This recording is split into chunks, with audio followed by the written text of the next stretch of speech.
Hey guys, we are going to read a book called Miss Moore Thought Otherwise, and it's written by Jan Pinborough and illustrated by Debbie Atwell. And it says up here how Anne Carroll Moore created libraries for children.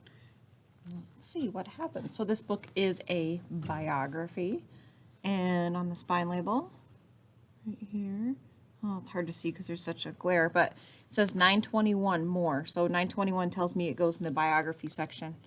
The nonfiction books or the true books. Let's see. Once in a big house in Limerick, Maine, there lived a little girl named Annie Carroll Moore. She had large gray eyes, 7 older brothers, and ideas of her own. There's her family at their house. Looks like they're having a family picture taken. And there she is. In the 1870s, many people thought a girl should stay inside and do quiet things such as sewing and embroidery, but Annie thought otherwise. She preferred taking wild toboggan rides from the cemetery all the way down past Main Street, or bouncing along in Father's buggy to the sound of Pocahontas's clip-clopping hooves. Though through the trees Annie could glimpse the white mountains far away in the distance, she dreamed about the world that lay beyond and about what she would do someday.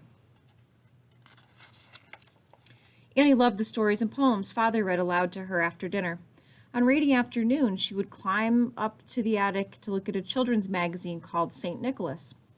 In those days, children weren't allowed to go inside libraries. People didn't think reading was important for children, especially not for girls. That's terrible. Reading is for girls and all children. When Annie turned 19, many girls her age were already married. Back then, an unmarried girl like Annie might keep house for her parents or perhaps become a teacher or a missionary. But Annie thought otherwise. She decided to become a lawyer like her father, and day after day she went to his law office to learn how. Good for her.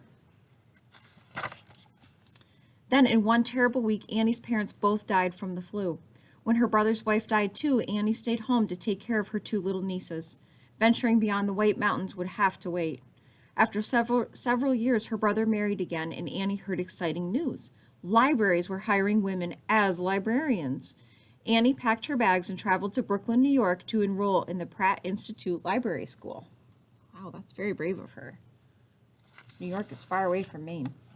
New York was a big city. Some people thought it was a dangerous place for a young woman to live on her own, but Annie thought otherwise. She loved walking along its busy cobblestone streets, going to the circus and the opera, and riding in a horse-drawn car across the great Brooklyn Bridge. Annie studied hard. She graduated from library school and got her first job as a librarian at the Pratt Free Library. Some libraries were beginning to let children come inside, but Annie's library had something brand new, a library room planned just for children. Children could come in and take books off the shelves, and in the evenings Annie read aloud to them, just as her father had read to her. Word spread about Annie's library until one day a man named Dr. Bostwick asked her to be in charge of all the children's sections in the 36 branches of the New York Public Library. Miss Moore dressed in her finest hat and suit and visited each library, from Harlem to Chatham Square. That is a big job.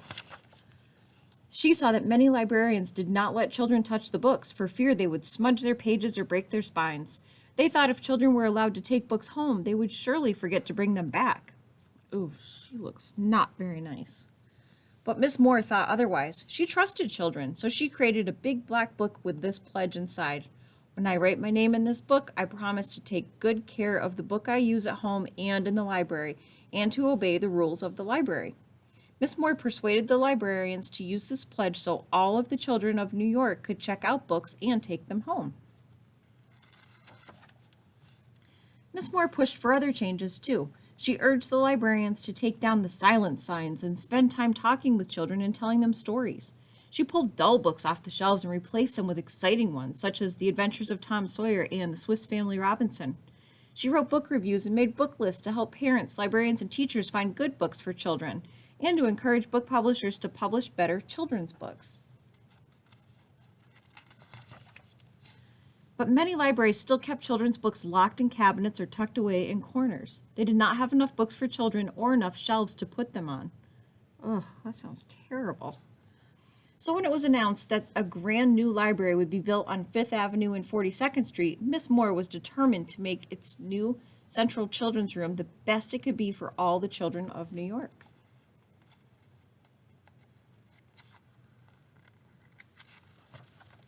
Miss Moore had child-sized tables and chairs specially made. She chose beautiful pictures by N.C. Wyeth and other artists to hang on the walls. For the floors, she found rosy pink tiles from Wales. Wales is in the UK, in like part of England. She gathered collections of shells and butterflies to display. Then she filled the shelves with the very best children's books she could find.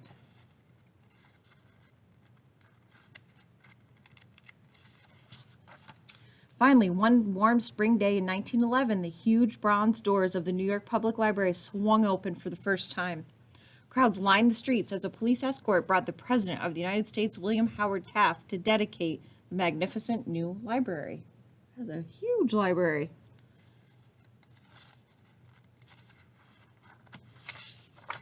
When the library opened to the public the next day, the children of New York City walked through their own special entrance into the new children's room.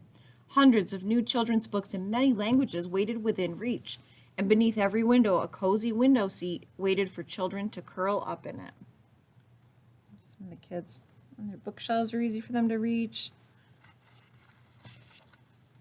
From then on, every day seemed to hold a new surprise in the children's room. Miss Moore organized reading clubs and invited musicians, storytellers, and famous authors like Dr. Seuss to entertain the children. Sounds fun.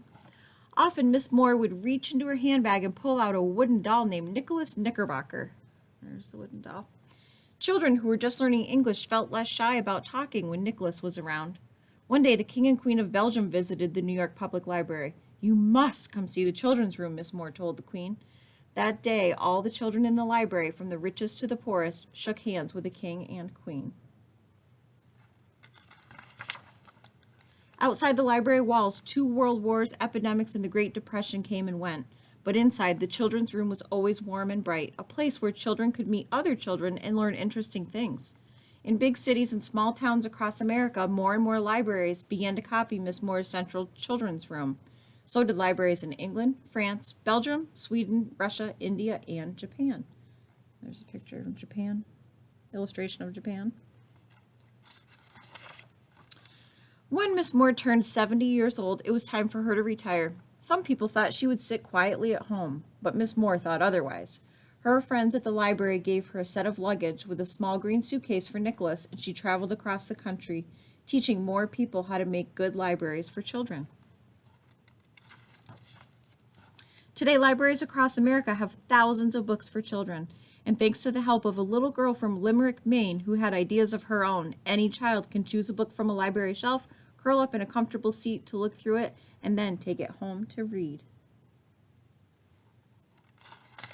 The end. There's a real picture of Anne when she was 7 years old. And let's see, I think there's another one. And there she is, let's see. It just says as a young woman, but there's a real picture of her. All right, guys. I hope that you enjoyed that book as much as I did. I love hearing that story. I'll see you soon. Bye.